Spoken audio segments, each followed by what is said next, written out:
Antonio Ecarry, candidato presidencial por la alianza del Lápiz. Entendía que era candidato también por una alianza que se llama Vamos, pero Timoteo Zambrano dijo ayer que ese acuerdo no está cerrado. Antonio, ¿cómo estás? Buenas tardes. Muy buenas tardes para todos, muy buenas tardes a los zulianos y a la gente que también nos escucha y que nos ve. Bueno, yo conozco ese espacio donde estás. Allí hemos tomado café tú y yo, mi querido amigo. Mira, coméntanos lo primero. La alianza con Timoteo y la alianza con Avanzada, ¿se cerró? ¿No se ha cerrado? ¿Qué pasó allí? No, bueno, hemos creado una coalición que lo que menos quiere ser es una coalición simplemente de tarjetas políticas, sino que lo abramos a los movimientos sociales, que lo abramos a los independientes, pero que no solamente gira alrededor de la candidatura presidencial, sino que sea una cosa mucho más amplia y llamar a la mayor cantidad de personas. ¿Por qué? Porque es que nosotros creemos en la unión nacional, es decir, algo que tenga que ser un plan de rescate de la República y no nos podemos quedar solamente en el sectarismo. Vendrán muchos apoyos a nuestra aspiración. Dentro de Vamos, la Alianza del Lápiz ya presentó nuestro nombre, pues faltaría también que hayan reuniones y convenciones de las organizaciones políticas, tanto de Avanzada como de Vamos, como de Cambiemos, para que puedan oficializar cualquier apoyo a nuestra candidatura, pero eso es una decisión interna de cada organización política. O sea, el Lápiz lo hizo. Ajá, tiene que haber una ratificación. Por cierto, importante los actos que realizaste en el centro del país. Creo que Aragua y Guárico hubo buenos actos de masa para presentar la candidatura. ¿Estos actos van a continuar en el resto del país? Sí, vamos a estar por toda Venezuela. Tú sabes que nosotros además no somos del estilo de andar como reinas de carnaval y con estos actos multitudinarios. Yo les confieso a los que nos están viendo y escuchando que lo que hicimos en Aragua fue mi primer meeting político. Yo nunca había dado un meeting y de verdad que fue para mí muy emocionante ver muchos rostros de la gente de las casas del Lápiz, de allí de las zonas de Aragua, de la gente que se movilizó, de los vecinos del sur de Maracay, que acompañaron esta muy bella movilización y sobre todo la cantidad de maestros. Yo estoy muy emocionado, Juan Carlos, porque lo primero fue el Consejo Superior del Lápiz que se dio en la Cota 905.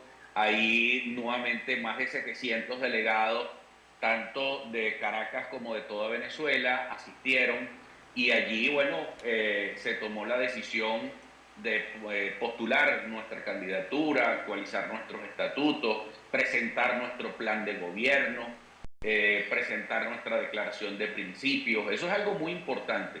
Yo creo que las ideas tienen que andar por arriba de los nombres para que podamos salvar realmente a Venezuela. Ahora, coméntame, ideas tienen que estar por encima de los nombres y de las personas.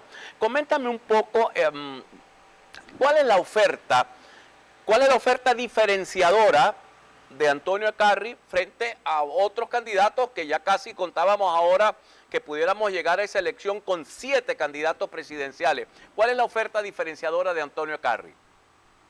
Bueno, primero que nosotros estamos seguros que vamos a las elecciones, que nuestro cambio es por la vía pacífica, por la vía constitucional, de buscar un gran acuerdo nacional para que se pueda dar ese cambio y ese cambio en paz, porque es que si no hay esa vía, y eso no es tibieza, es que todo lo contrario, porque muy fácil es ponerse en el extremismo, pegar 4 gritos y llamar supuestamente a la gente a la calle porque tú eres más valiente que los demás. Valiente es establecer un diálogo realmente serio, nacional, que pueda dar con el cambio de gobierno. Porque yo quiero cambiar el gobierno en Venezuela, pero la manera en que se ha venido haciendo durante los últimos 25 años, la verdad que ha sido un total fracaso. Entonces tenemos que implementar nuevas maneras y nuevas vías. Y lo otro que nos separa, por supuesto, de muchos candidatos es el tema de darle prioridad a la educación por encima de todo. Para mí la educación es el petróleo del siglo XXI. Es decir, nosotros tenemos que estar en constante preparación en este siglo lleno de nuevas adversidades, de situaciones y desafíos muy difíciles, Juan Carlos, como el tema de la inteligencia artificial, lo que viene para Venezuela, los cambios tecnológicos, los cambios hasta en la misma sociedad, los problemas que tenemos mentales y psicológicos que se están dando en la sociedad moderna y que por supuesto en Venezuela nos agarra doble, porque no solamente son estos desafíos que lo vemos en el primer mundo, sino también la situación crítica que hemos pasado los venezolanos, ese cataclismo que significó el apagón de la industria petrolera y el quiebre del Estado venezolano. Entonces, Ahora, estamos en una situación muy difícil, pero para situaciones tan difíciles necesitamos nuevas ideas, pero sí estar muy centrados en que la vía es la dignificación del ser humano, y yo no encuentro otra forma de dignificar al ser humano que no sea a través de la educación. Por supuesto, queremos generar una sociedad del bienestar, es decir, que podamos reconstruir áreas fundamentales del Estado venezolano para poder brindar salud, educación, seguridad social, etcétera. Pero lo primero es la estabilidad, porque nadie va a venir a invertir un centavo en Venezuela, Juan Carlos, si no hay estabilidad en el país.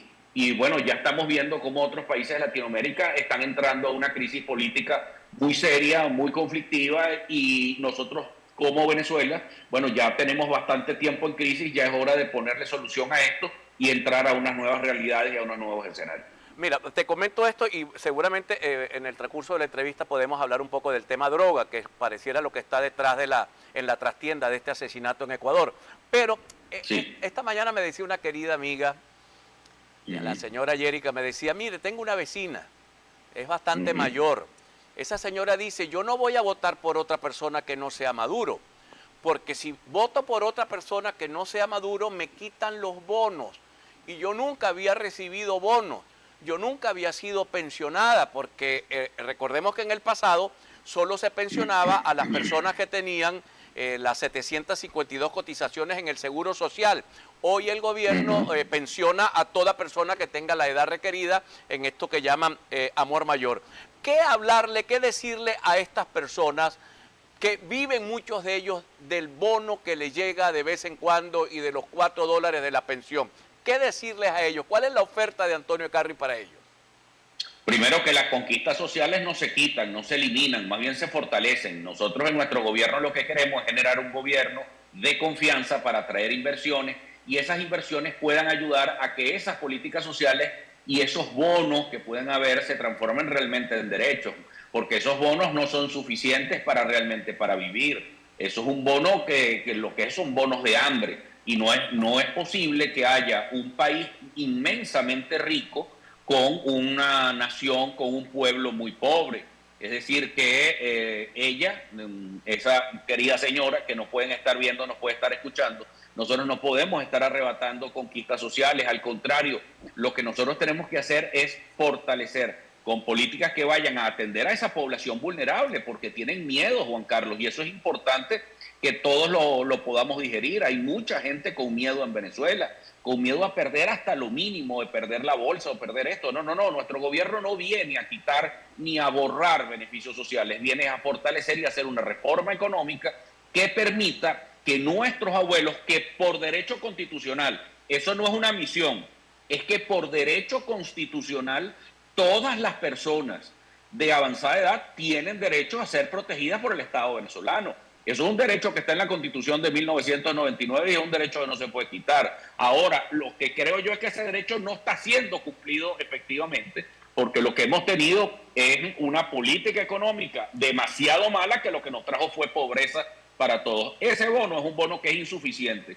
Ese bono es un bono de hambre. Lo que nosotros necesitamos tener es un sistema de seguridad social robusto para que los hombres y las mujeres que le entregaron su vida a Venezuela puedan tener una reivindicación sana. Por eso nosotros estamos proponiendo una cosa que se llama el Título Productivo Venezuela. Ese Título Productivo Venezuela significa que el aumento en la producción de petróleo que vamos a conseguir, ¿por qué? Porque nuestro gobierno va a generar la confianza y la paz necesaria para que venga ese aumento de producción con inversión internacional. Ahora, esa inversión internacional, ¿qué va a hacer? Aumentar la producción, pero esos dividendos no pueden caer en el saco perdido de la corrupción del Estado venezolano. Pues cada vez más hay más corrupción. No queremos que se lo roben, sino que haya un cable de manera directa que vaya a las personas más vulnerables, Juan Carlos. Y eso es una reforma radical que nunca se ha dado en Venezuela. Y es que las personas puedan recibir de manera directa los ingresos el aumento en la producción de petróleo, pero primero hacia las personas o el público más vulnerable. Muy pronto nosotros vamos a explicar con lujo de detalles de lo que se trata toda esta reforma económica que queremos hacer, porque sabemos que el futuro de Venezuela no está en el petróleo, Juan Carlos. pero sí pasa por la industria petrolera. Y por eso les vuelvo a poner ese titular grandote: la educación será el petróleo del siglo XXI para los venezolanos. Pero lo más importante es atender a esa población vulnerable que está hoy, porque una cosa son nuestros chamos, nuestros jóvenes, y otra cosa son nuestros abuelos. Mira, Antonio, vamos a tocar, ¿te puedes quedar un segmento más con nosotros? Sí, cómo no, con todo el gusto. Te dejo una pregunta al aire. El narcotráfico y el financiamiento de las campañas electorales. El caso del asesinato de Fernando Villavicencio. Y la segunda pregunta sobre el mismo tema es: ¿qué propuesta tienes tú diferenciadora con la lucha contra el narcotráfico? ¿O cuál es tu propuesta para luchar contra el narcotráfico? Porque aun y cuando en Venezuela todavía no vemos ese tipo de violencia, ya en Venezuela se habla, se escucha de financiamiento de candidaturas por sectores del narcotráfico. Al retorno, por favor, nos respondes esto. Evelyn Castro. Bueno, revisamos esta información que tenemos.